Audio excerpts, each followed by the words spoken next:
ఈరోజు మన భారతదేశ మాజీ ప్రధాని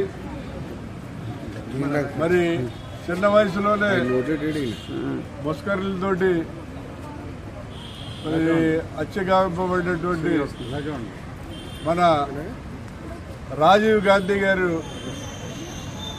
మన భారతదేశాన్ని ఎంతో ప్రగతి పదంలో తీసుకెళ్ళటం జరిగింది. ఈరోజు ఆయన యొక్క జన్మదినం. మరి ఈ సీతంపేట ఈ రాజీవ్ గాంధీ పార్క్లో మరి అప్పట్లో ఇదంతా పెద్ద చెరువుగా ఉండేది, సీతమ్మ చెరువు దీని పేరు.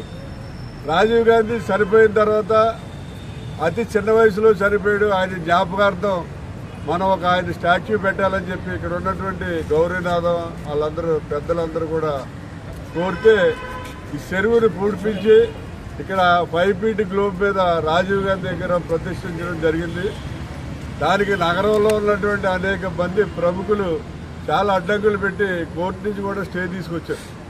అయినప్పటికీ కూడా వాళ్ళెవరికి కూడా జరగకుండా ఆవేళ రాజశేఖర రెడ్డి గారిని తీసుకొచ్చి పి సుధాకర్ రెడ్డి ఇద్దరిని కూడా తీసుకొచ్చి ఈ విగ్రహాన్ని ఓపెనింగ్ చేయడం జరిగింది. అదేవిధంగా వాళ్ళు ఇక్కడ ఏపీ నాయకుల విగ్రహం పెట్టించాలని చెప్పి ఒక తీర్మానం చేశారు కౌన్సిల్లో. వాళ్ళు ఎవరు కూడా పెట్టించలేకపోతే ఏపీ నాయకుల విగ్రహాన్ని కూడా ఇదే సెంటర్లో నేనే పెట్టించడం జరిగింది.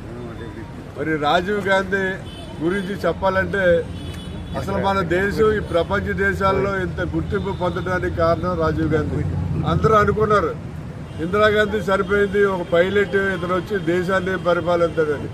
కానీ మన భారతదేశాన్ని ఈ కంప్యూటర్ యుగంలోకి అలాగే కమ్యూనికేషన్ సిస్టంలోకి ప్రపంచంలోనే నంబర్ 1గా తీసుకెళ్లి మన భారతదేశ కీర్తి ప్రతిష్టలు ఎంతో ముందుకు తీసుకెళ్ళాడు.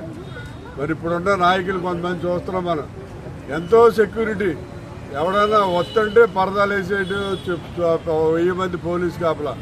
అప్పుడు చనిపోవడానికి 2 రోజుల ముందు ఆయన రాజమండ్రి వచ్చాడు. ఆయన ఆ ఎస్కార్ట్ కూడా కార్యక్రమాలన్నీ నేనే ఏర్పాటు చేసే వేళ 3.5 లక్షల మందితో 3.5 లక్షల మందితో ఆర్ట్స్ కాలేజీ ఎదురుగుండా అక్కడ ఉన్నటువంటి జైల్ గ్రౌండ్లో తెల్లవారుజామున 2:30కే మీటింగ్ ఏర్పాటు చేశాం. ఇప్పుడు జనాలు రమ్మంటే మీకు తెలియదు ఉంది, అందిస్తారు పలాయిస్తారు అని అడుగుతున్నారు. కానీ ఆ రోజుల్లో తెల్లవారుజామున 2:30కి రాజీవ్ గాంధీ కోసం 3.5 లక్షల మంది వచ్చారు.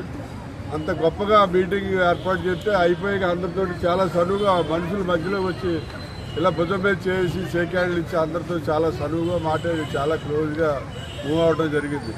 మరి అటువంటి రాజీవ్ గాంధీని కోల్పోవడం అనేది భారతదేశానికి చాలా తీరని లోటు. మరి ఆ మహానుభావుడిని గుర్తించుకుని ఆయన ఆశయాలకు అనుగుణంగా నడవలసిన అవసరం ఎంతైనా ఉంది.